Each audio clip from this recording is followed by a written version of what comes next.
afternoon, guys. Welcome aboard the Queen Mary. Now, normally, your tickets come with a tour called Ghosts and Legends, which is a 30-minute guided haunted house.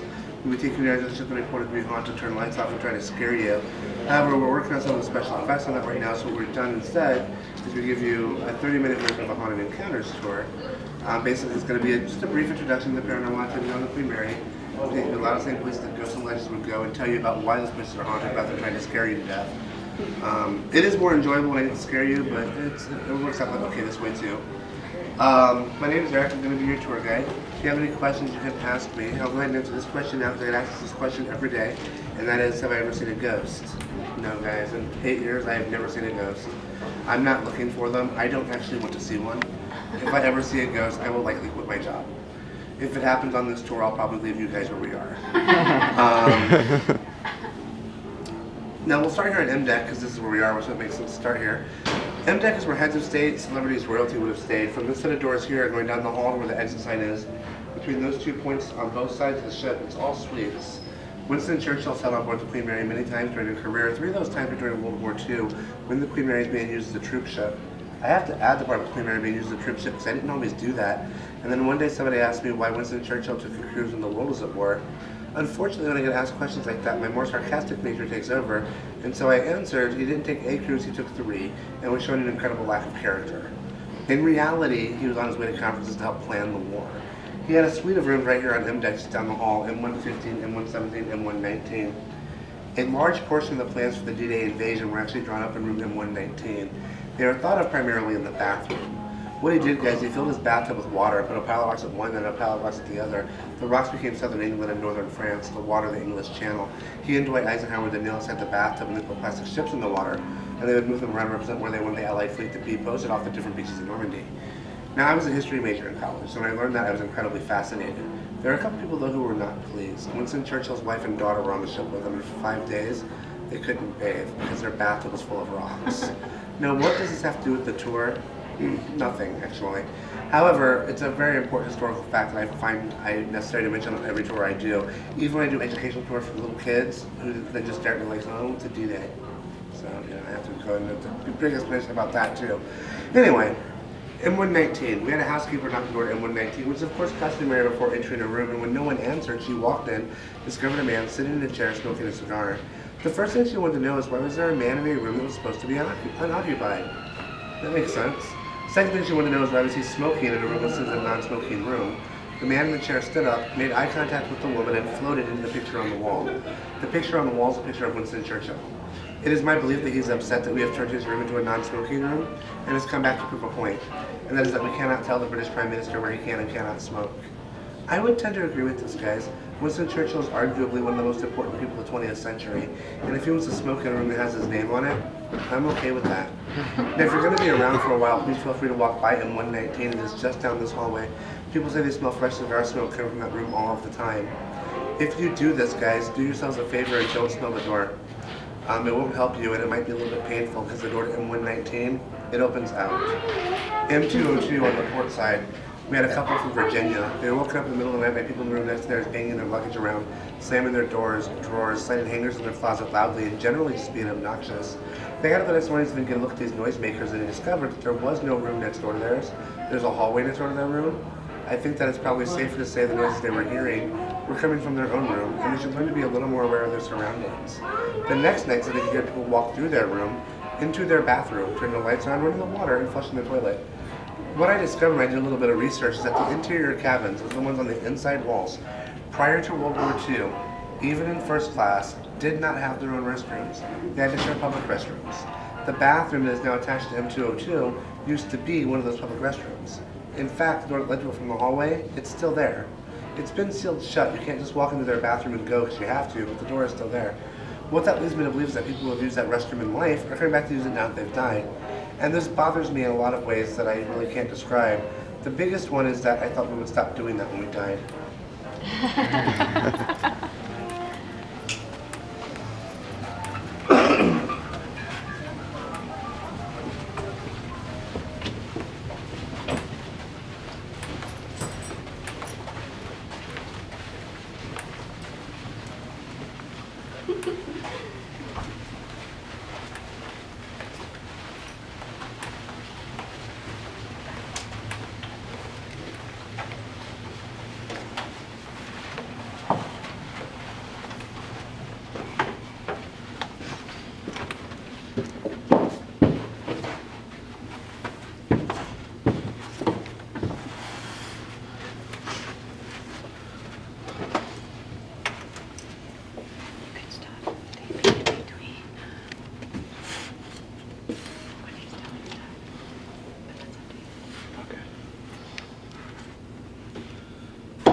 get me? Oh dear.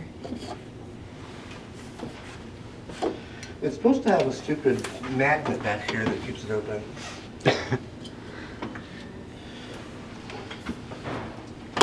Nope.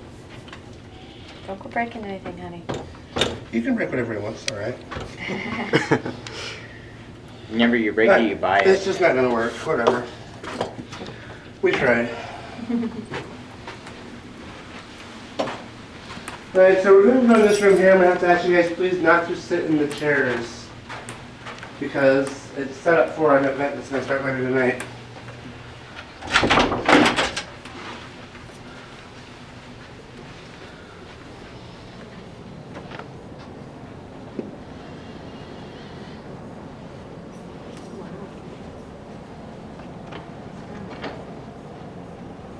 So this is the Mauritania room. It was the original third-class main lounge. They called it the Garden Lounge, basically because of that garden picture there on the wall, which leads me to believe that people work on ships to lack all kinds of creativity. Anyway, we use this room for events now, as you can tell. Not very big ones, you know, like 50th high school reunions where only a couple people are left in the class, things like that. Whenever we get the room, have to use a room, of course, first thing we do is send a cleaning crew in here and we'll start and they'll clean the room. Well, several years ago, this happened. We sent in 3 women to get the room cleaned up for an event. They came in and they saw a woman sitting in a chair on the dance floor over there. They didn't say anything to her, and she didn't say anything to them. They just started cleaning on this side of the room and kind of worked their way that way. When they got to that side of the room, they said to her, you know, she was still there, like, ma'am, we're cleaning. We need to have you leave so we can actually get this room ready for an event tonight. And she just ignored them. And when the leader of the group got on the phone to call security, she looked back at the chair to give a description of the woman, and the woman in the chair just kind of looked to the left, then to the right, and then vanished. Now, those 3 women, they all still work here. And they will clean every square inch of the ship, except for this room. They will clean top to bottom, and their manager's very accepting of that because they will clean everywhere else. They'll just send somebody else in here. But they will clean the whole ship, and they do still work here, and they're pretty neat women to talk to. Now, this isn't really related to the tour at all, except that I get asked this question every time I bring people into this room. You see these display cases here.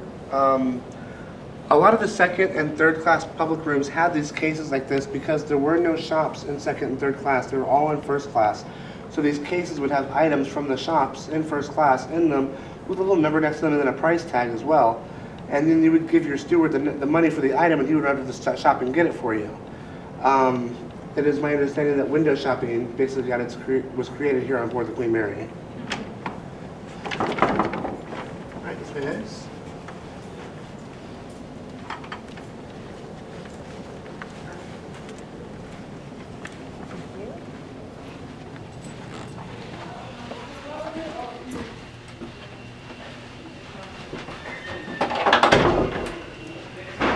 All right, come along this way. So are these rooms actually hotel rooms right now? They are, yes.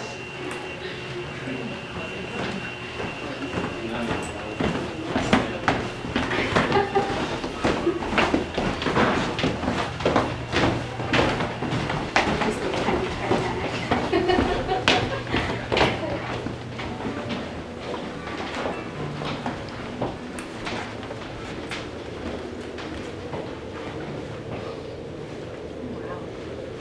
Now, another thing that gets brought up quite a bit on tours here is how classes were distributed. A lot of people think that classes went first, second, third. However, Cunard believes that class should be based on the smoothness of ride.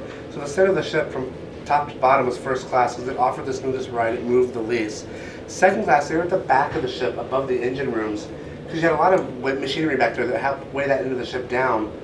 But you had a lot of noise from that machinery, and you had your propellers you had to deal with. Those propellers are 18 feet diameter, weighed 35 tons, and they made 180 revolutions per minute, so there's a lot of vibration back there. Third class is from here forward, because this is part of the ship that did this. So basically right now, you guys are standing in the first class section of the ship, and I am in the third class section of the ship. As you can tell, there's no divider, there's no chain, there's no gate. It was just the crew knew who belonged where, and they did a very good job keeping them there. So if you guys look down the hallway here, you see how the deck is curved, right? Yeah. That was done intentionally. It's called shear to the deck. It added strength and flexibility to the ship. Had the decks been built flat, they would have snapped, and that would have been bad. We tend to think somewhere along the lines of Titanic bad. Now that I have managed to bring Titanic into the conversation without any kind of forethought whatsoever, I can go ahead and answer this question now, because I get asked this question almost every day as well, and that is, was Titanic bigger than the Queen Mary? No. Titanic was 880 feet long. 882 and a half feet long, excuse me. This hallway from that wall there, going all the way down the other end of the hallway, you cannot see, because the way it is curved, there's always someone who doesn't believe me, is 880 feet long. So this hallway is almost as long as Titanic was. That's cool. Now, when you take our length, width, height, and weight consideration and compare them against Titanic's, we are almost twice as big as Titanic was. Oh my goodness. So the biggest argument I get when I hear that is Titanic was the biggest ship in the world. Yeah, in 1912. Yeah. The Queen Mary wasn't built in the 1930s, so it's a big difference. Now we have a security department, of course, on the ship whose job it is to walk around the ship, make sure everything is, safe, secure, whatever. They do an okay job. There's a handrail here that is not secured into the wall, so if you grab it, you're gonna fall down. So I've been trying to stop my tour here instead of going up that way because I watch people fall over. It's funny as that actually is. Anyways, so we have a security department whose job it is to walk around the ship, make sure everything is secure. One night, a woman was patrolling A deck and she stopped because she discovered a little girl sat outside of one of the rooms and wanted to know why she was out so late by herself and figured that the girl probably woke up to go to the bathroom, walked out of the wrong door, the door shut behind her and locked. Which, of course, if you're in a good hotel, that's what happens. You shut the door, it locks. Now, at the time, all the rooms opened with real actual keys like this. Today, we use these. I hate these. They're fine for the Hyatt, they're fine for the Marriott. They don't belong here. It ruins the atmosphere we're trying to promote of a 1930s era ocean liner. They did not have magnetic stripes in the 1930s. They had keys. And I keep telling them we need to go back to keys, but they won't listen to me. Anyways, the security guard actually had keys to all the rooms. She was going to help the girl get back into the room, and she got about as close as I am to the door frame. Right there, when the girl turned towards her, put her arms up there like she wanted to be picked up, and then vanished. That security guard does not work here anymore. She quit her job 7 days later, which I really feel obligated to point out is 7 days too long.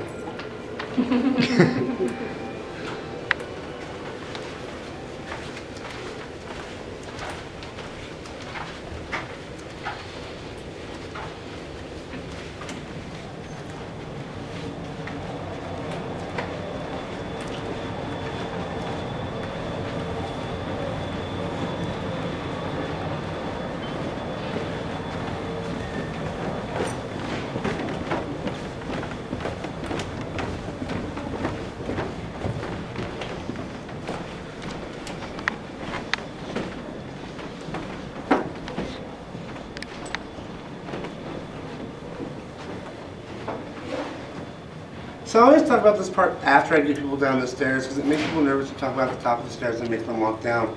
This is the original third-class staircase. It was nicknamed by the ship's crew as the Deadly Staircase because we know of at least 2 people that have died on these stairs. Not necessarily this particular flight, but somewhere on the staircase. The cause of death or the reason for it, you see the stairs, they're built like this, right? Well, the ship's going along, hits a bigger wave, now the ship is like this, which means the stairs are going to be vertical. And this staircase is not built like a ladder. So if that staircase is vertical and you're on it, there's only one way you're going to go because gravity sucks. And so they come down the stairs. And we know of at least 2 people that happened to where the ship hit a wave, the staircase went vertical, they came down and broke their necks. Like I said, not necessarily this particular flight of stairs, but on the staircase somewhere. I used to actually talk about at the top of the stairs and make people walk down the staircase. However, I tried to get complaints about that. They would go something like this. So your tour guide told us a story about some people who fell downstairs and broke their necks and made us walk down the stairs. The conversation I had with my manager after that was something like, you should really stop telling that story. I said, okay, I'll stop telling it at the top of the stairs. It was a compromise. This is the third-class nursery. This would have been where parents would have brought their children, dropped them off, and then gone to the bar or back to their staterooms for just an afternoon without their children around. We don't use this room anymore for children. Not even the ones who misbehave. I have tried. They will not let me put them in there. The parents are more than willing to let me put them in there, but the ship is not. Today it's a storage room for the wine shop up on Promenade Deck. I just learned that today. However, people who stay in the hotel said they can hear people walk through this corridor here, that they can hear children laughing and playing in here, like as if, that's still in use. Let me do it this way.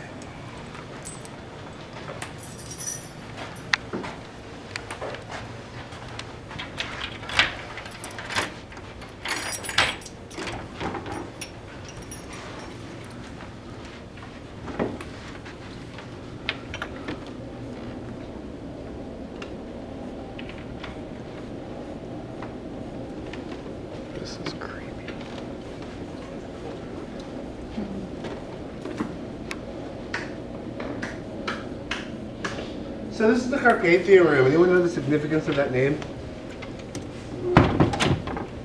It is the name of the ship that rescued the survivors from Titanic. And it was a Cunard ship, so since Queen Mary's a Cunard ship, we decided that we would name this room after that. It is also, of course, a mountain range in Eastern Europe, and on the border of Romania and Transylvania. I am not sure why a British company would name a ship after a mountain range in Eastern Europe, but you know, it is all the same. This is not our destination. We're going this way.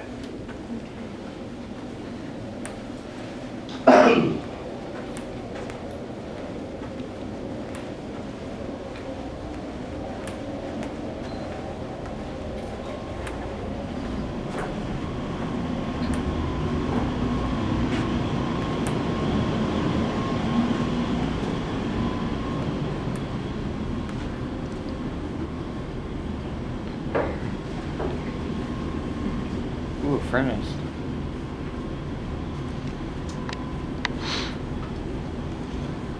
So when we left the Carpathia room and entered that black corridor there, Winter would have been crew space. So all this would have been crew cabins and stuff when the ship was in service. That is actually the forward mast. People who worked in the crew members who worked in the crow's nest would actually open the door. They would climb in here. There's a ladder in here. They would climb up some 200 feet to get to the crow's nest, and they would work in 4-hour shifts. On for 4 hours, off for 8, on for 4 hours. The reason they worked in split shifts like that is because you're up in the crow's nest on the North Atlantic Ocean. So one, you're exposed to the elements. It's cold, especially at night. And in the winter, it's going to be cold no matter what. And it's easier to stay alert for a shorter period of time than it is for a longer period of time. Especially when your job is to stare at the horizon and you know all you see is nice flat water and nothing else around you for miles. It has to be incredibly mind-numbing. Now back here is the shaft to the cargo hold. Well, as you can tell, guys, it's hollow. If there's anybody up on deck, we just scared them half to death, but that's all right. Now, during the war, the Queen Mary played a couple different roles. When she was going west, or east rather, into Europe, she would take fresh soldiers, Americans, Canadians, into Europe. Coming east, or coming back west, excuse me, she would bring wounded soldiers and then German and Italian POWs. It got to the point there were so many POWs on the ship they could be kept. They would keep them wherever they could put them. So they pretty much were given free rein of the ship, except for the ones who were the troublemakers, the ones who just would not relent. They were put in the cargo hold. Now, people have said that they've been in the cargo hold. They can hear a conversation that occurs going across their cargo hold, and the conversation is in German.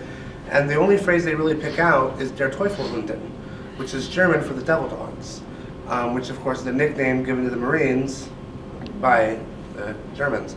So sometimes people say they can hear that wafting up through here. Some glad it's never happened to me. People speaking German at me from nowhere was kind of freak me out.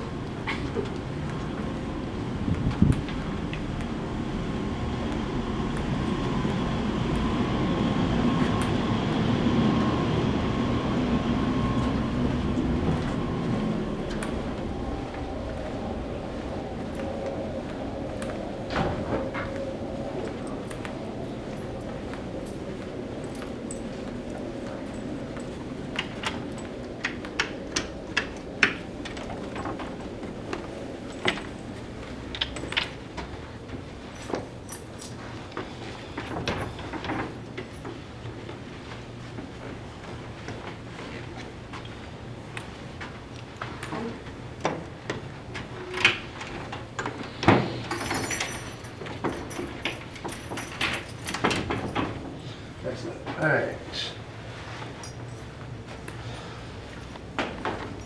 Down the Dovis areas.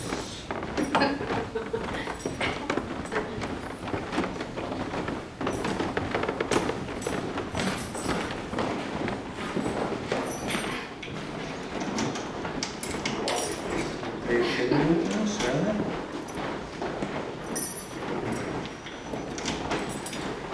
I changed this lock on that color. Big saves. Cool. I will notice that. You just on the side so I can see the scale of it. See how big it is compared to you. Just a picture of it. Oh yeah, well don't climb in. I'm trying. My camera work. All right, thank you, sorry. Holding up production.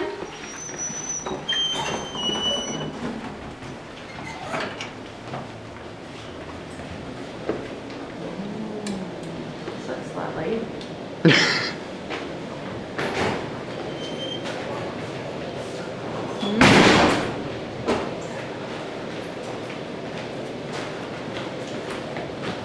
This isn't a scary hallway at all. Yeah. My sarcasm.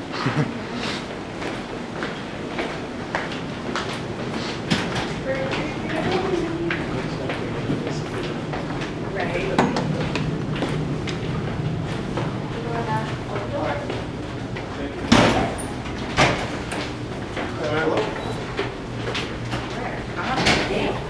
I have no idea, but it's creepy.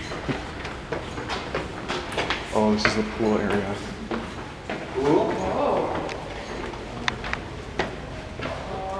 Alright guys. Not Come on, camera. everybody. There we go. So this is the original first class swimming pool. The Queen Mary actually had two pools when she was in service. First and third class shared this pool. The second class had their own pool at the back of the ship. Third class is given the last part of the day to swim from 5:30 p.m. to 7 p.m. every night. At 7, they would drain the pool, clean it, and refill it for the next day. The pool is 12 feet deep, held 24,000 gallons of water, and it could be filled or emptied in about 25 minutes. It was filled with water taken directly from the icy North Atlantic Ocean, so you would think that it would be cold. However, the water is actually fairly warm because of the pool's location in the ship. It sat directly on top of the forward turbo generator and in between boiler rooms 2 and 3. The average temperature in those rooms was anywhere from 105 to 115 degrees on a daily basis. Now, before we get into the paranormal, there's two questions that I've always asked of us in the pool. The first one is, what did they do with the pool during World War II? They drained it. Then they put 110 beds in it. So you would have 3 shifts of 110 guys in the pool 24 hours a day. So there's 330 people slept in the pool over the course of a day. The next thing they did, they took planks, really thick wooden planks, and stretched them across the balcony. They would then reinforce them, and they used it as a dining area. So people would sit up here on these planks above the guys in the pool sleeping, and they would eat. When they got done eating, they would chip out pieces of the ceiling and use them as poker chips. Back then it was mother of pearl. Today it is made out of quartz. And when they got done with the chips of the ceiling, they would sometimes try to put them back, usually with chewing gum. Most often they did not put them back. My grandfather, for instance, did not put his back. Wow. I actually have 3 chips from the time he spent on the Queen Mary during the war. They're at home next to the flag that also has his ribbons and medals from the war. That's the first question we get. The second question we get is, did anyone ever jump from the balcony into the pool? Yes. We know of at least 2 people who have done it, Errol Flynn and Johnny Weissmuller. Errol Flynn, or these names should be familiar for people who know them. Errol Flynn did a lot of swashbuckler, adventure type movies. He also had a small drinking problem and an addiction to a certain white powder, sugar. And he was not in the clearest state of mind when he decided to jump from the balcony into the pool. Johnny Weissmuller was the original Tarzan and an Olympic swimmer. He was walking along the balcony and saw a kid in the deep end of the pool was flailing about like he might be in trouble, and so he jumped from the balcony into the pool and pulled him out of the water. So 2 very different people with 2 very different motivations. Now, some of the sightings we've had here involve a woman in a white tennis skirt walking up the stairs along this balcony and disappearing behind the middle pillar. 2 performers from our Ghost and Legend show reported seeing her at separate times, but their stories are identical. They said they saw a tennis skirt and a pair of legs walk up those stairs. There was no top half. Now, the most famous, I guess if you will, ghost on this ship is a little girl named Jackie. She's about 7 years old. She has been a fixture of the Queen Mary for longer than I've been here. Probably, I think her first appearance, if you will, was somewhere time in the 90s. But we think she's been around longer than that. The reason that we think she's older than that is because several years ago we had a group here, about 30 people. One of the guys from the group went to the back balcony where the main entrance to the pool used to be, and he took 4 pictures of his group. He lined them all up along the stairs. 2 of the pictures came out normally, 2 of them did not. And the 2 pictures that were not normal at the end of the stairs was a little girl with long brown hair wearing a blue 1940s style party dress. Now, there were no children on that tour. It was a late night tour for Boeing executives. Now, to the best of our knowledge, no one ever drowned in the first class swimming pool. Nor do we know of anybody who drowned in the second class pool. However, there are 13 crossings between February and September of 1946 that we don't have records for because that was part of the bride and baby shuttle. We think Jackie was actually the daughter of an American GI who was on her way to America to actually finally meet her father after the war had ended and drowned in the second class pool. That's what we think. We don't know. We have not been able to verify that. Now, the Queen Mary has been researched many times by different groups of psychics, mediums, ghost hunters, spiritualists, whatever you want to call them. Unfortunately, given the nature of that profession, they have all come to contradictory conclusions. There is, however, one thing they all agree on, that is that the pool and areas around the pool are what they call a vortex, basically a portal between this world and the world beyond. There are an estimated 630 different spirits on board this ship. I want to know who counted, how, and why. But that's the number they've given us, and it's believed they'll enter and leave to the pool, making this the single most haunted place on the ship, so of course I brought you here. Why is it so incredibly active? The only thing we can come up with, guys, is the ceiling. Like I told you, today it is made out of quartz. When Cunard got their ship back after the war, they realized they had to replace the ceiling and went with quartz because it is significantly cheaper than mother of pearl. Quartz is also an excellent conductor for energy. So over the course of the last 70 years since the war ended, people have been just walking through here, leaving traces of themselves behind. It has then been absorbed by the ceiling and later released into the atmosphere or the surroundings as their spirits, which means, in theory, you guys can all haunt the Queen Mary someday as well. Just make sure I don't work here anymore before you do that. Okay. Promise.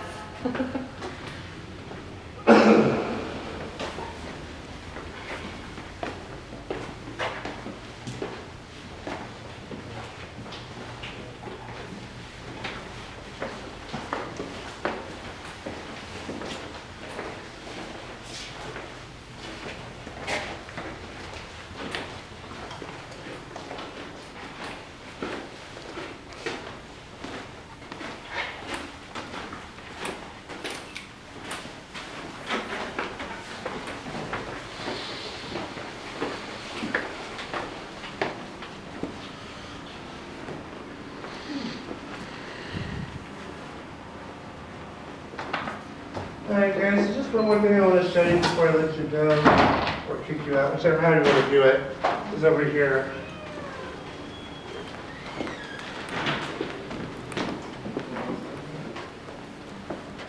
This is the original entrance to the pool. We don't use it anymore, we all go in through that way now. It's locked and all that, it doesn't move, but it was a revolving door. Now, I have heard stories of hotel guests here who, you know, they're told when we check in that we don't have a swimming pool. I mean, that they can use, because we don't. However, one of the hotel workers at the front desk said one night that she saw one of the hotel guests coming down the stairs, and they're wearing a bathing suit and had a towel over their shoulder. And the lady asked, you know, where are you going? She said, I'm going to the pool. And they're like, well, the pool's not open, we don't use it. She said, well, that's weird, because I just saw somebody walk through the revolving door that led into the pool. So she decided that she could use the pool. Now, just real quick, again, this is a picture of the pool, several pictures of the pool when the Queen Mary was in service. As you can tell, it's much better lit in there when the Queen Mary was in service. However, we use the pool now as a spooky environment for haunted houses and our Ghost and Legend shows. So we figure a dim, dark, creepy looking place works much better than a brightly lit, you know, mecca. So just the difference in the pool itself. I personally like it like this. It looks nice that way. However, you know, whatever, it is what it is. These two diving boards here were actually removed in 1936. Somebody realized that diving boards on a pool on a ship is a bad idea because ships go like this, and so the water sloshes back and forth like this. And so if you're on the diving board about to jump into the pool, by the time you actually get to the pool, all the water could be at this end. And so they realized that diving boards were a bad idea. I'm guessing somebody cracked their head open, and that's what made them realize it was a bad idea. Oh, man. Anyways, this does actually conclude our little miniature haunted encounters for you guys. On behalf of myself and the rest of the crew, I want to thank you for taking an interest in this part of our history. I know some of you have a tour at 3:15. I think it's you two, right? Yeah. Yeah, you guys got about We have that too. 45 minutes beforehand, 45 minutes till that tour starts. It's going to be right back where we started. Okay. Your tour guide will be James. He's an excellent tour guide, much better than I am. Not nearly as funny, I should point out, but still a good tour guide. But you guys have been great. Thank you very much. Everyone have a great day. All right, thank you. Thank Thank you. Thank you. Ask him a Okay. question. Where do we go back to?